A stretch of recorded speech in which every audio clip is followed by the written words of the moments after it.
We've had some really good debate and discussion around some of these consumer trends and really trying to we could do this for hours, and I think we should continue to do this as new data comes in and we look at it. But I'd love to ask you from the industry's perspective and from the Alliance members' perspective, what are you seeing specifically around consumer perceptions and sentiment at the moment for Sri Lanka?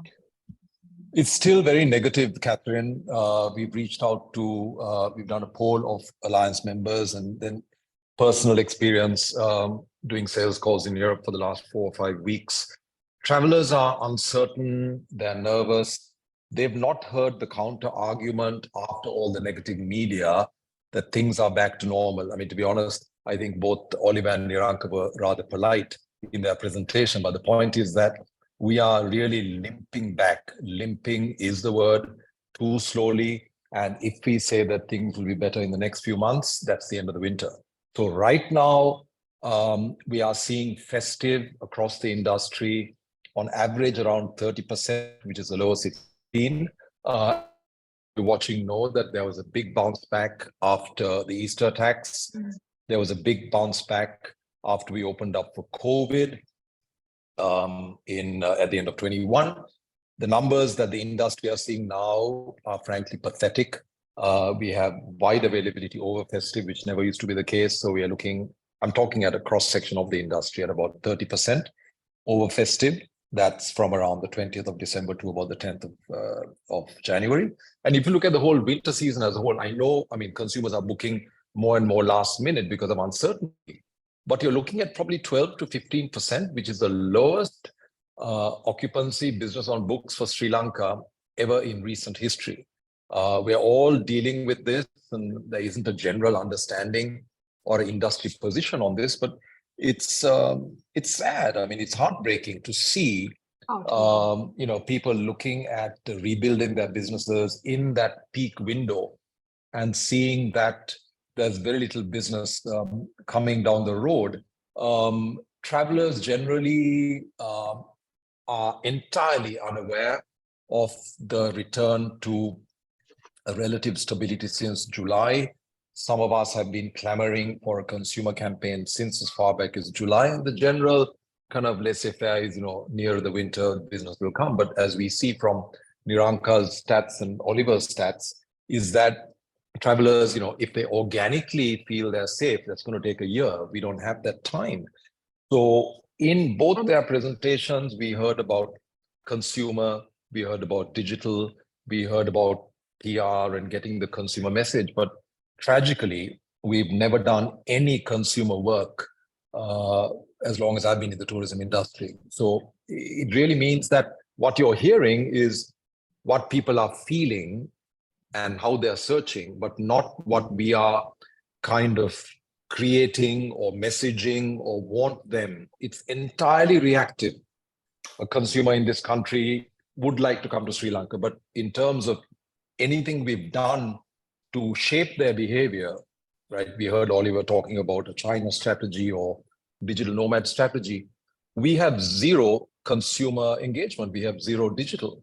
Our marketing is still in a pre-internet era. So that is a serious cause of concern for any tourism operators. I'm sure many others share that opinion because our businesses are at risk.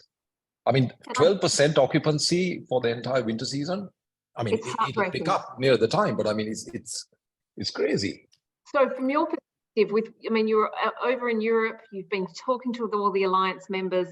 We know the situation is, there are searching, there's sentiment, there's appetite. We know there's travel happening. What do you think is the number one opportunity of what operators can do in terms of trying to get some of those messages out there around stability? Did you feel that was an important one that individuals as well as collectively we need to do? Yeah. See, Catherine, at the end of this, we've got to come to a conclusion. Otherwise, we talk and talk and talk about opportunities, right? And for me, there's a very clear conclusion, which I'll talk about shortly, which many in the industry share. Travel agents, travel designers are nervous about selling the destination, even though they know that things are back to normal because they are in regular contact with their partners here, because they fear another set of cancellations. So post-Easter, all their hard work went up in flames, literally, when they got cancellations. Post-COVID, of course, during COVID, that affected every destination.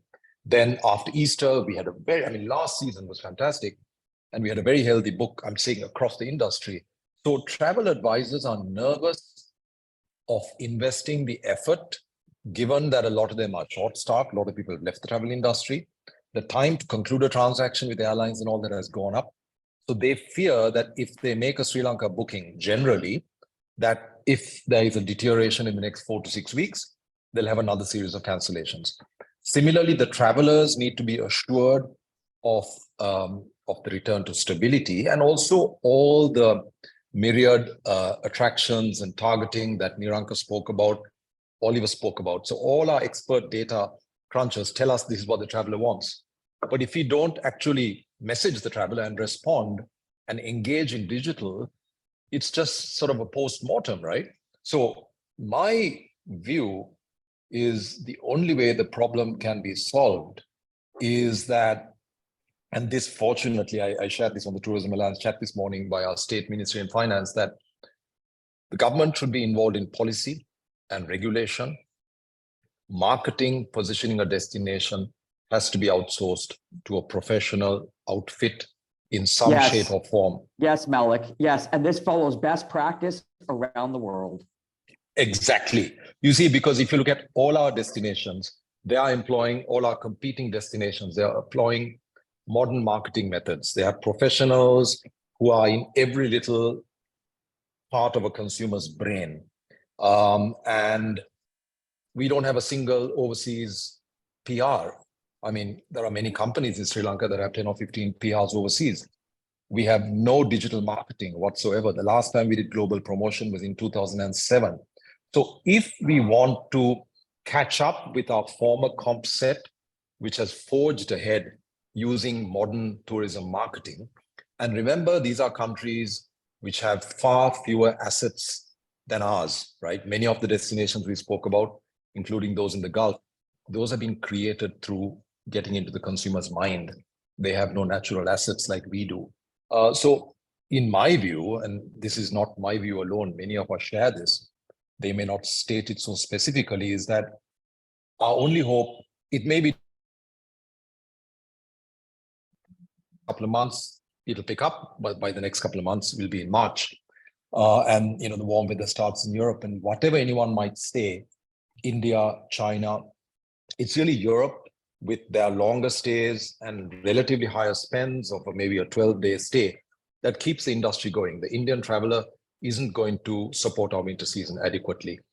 We have a lot of Russian travelers who are here who are at very low, relatively low rates, and it's entirely on LKR on rupee basis, ruble rupee, so there is no foreign exchange benefit to the country. So my honest view, and I'm glad that Oliver piped in, and we might hear something from the audience also, hopefully, that we really need to, like tomorrow, essentially get a professional unit. The money is there because the money is raised from the industry, right? We all contribute 1% of our revenue, but it isn't spent in a modern tourism marketing manner.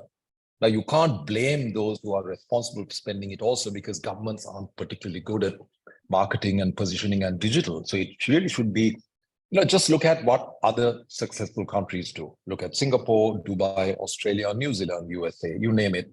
There's not a single successful destination that employs the tactics or the lack of tactics that we do. So in a word or in a sentence, for me, that's the only option if this industry is going to start yielding some returns to those who have invested, and those 3 million whose livelihoods depend on tourism. It's the biggest single potential to resuscitate our economy. It isn't the other industries, but it's tourism, because the net value added in tourism is almost 100%. That's exactly right. And so I think that's a great insight. Thank you, Malik. Moving it more to a